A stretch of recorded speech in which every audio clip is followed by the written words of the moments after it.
গণঅভ্যুত্থানের গর্বে এনসিপির জন্ম হয় নাই।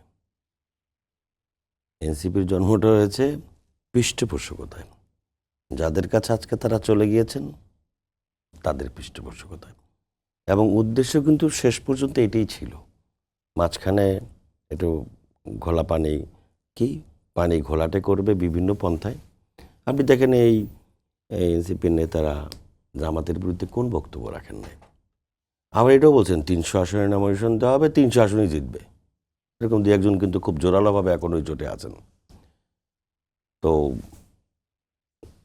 আমাদের সহ আলোচক সে কিন্তু খুব সুন্দর বলছে যে হ্যাঁ, তারা কিন্তু এমনি ইলেকশন করেও 3-4টা পাইতো। তো তার অ্যানালাইসিস তো বুঝতে পারছেন। তো এবার বুঝেন বিএনপি কত করবে তাদেরকে। একটা হলো হাম্পি দাম্পি করা, আমাদের গ্রামের ভাষা বলে হামকি দুমকি করা। আরেকটা হলো বাস্তবতা। এই বাস্তবতাটা যদি কেউ না বোঝে, আপনি 5টার জায়গায় 10টা সিট দিলেন,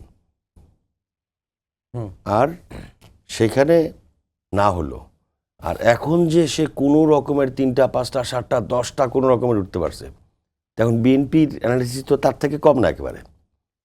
তো বাস্তবতার আলোকে যদি বিএনপির সঙ্গে, আসলে তো বিএনপির সঙ্গে তাদেরকে মিশতে দেওয়া হবে না। কারণ জন্মের শর্ত থাকে কিছু। জন্মের শর্ত হলো এই দিকে যাবা, গিয়ে কিন্তু এই রাস্তা দিয়ে আবার এইখানে আসবা। তো শর্ত মোতাবেক ওখানেই যেতে হবে, এবং বাস্তবতা তাই। স্টিয়ারিংটা এমনভাবে তৈরি করা হয়েছে যে ওই দিকেই যেতে হবে।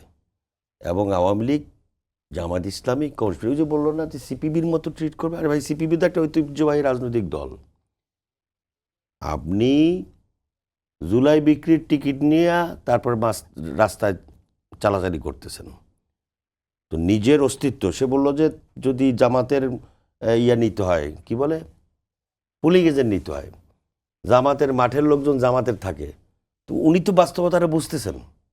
তো ওইভাবে করে কোনোদিন একটা ঐতিহ্যবাহী রাজনৈতিক দলের মর্যাদা পেতে পারে না, এবং এনসিপির রাজনীতি এখানেই শেষ।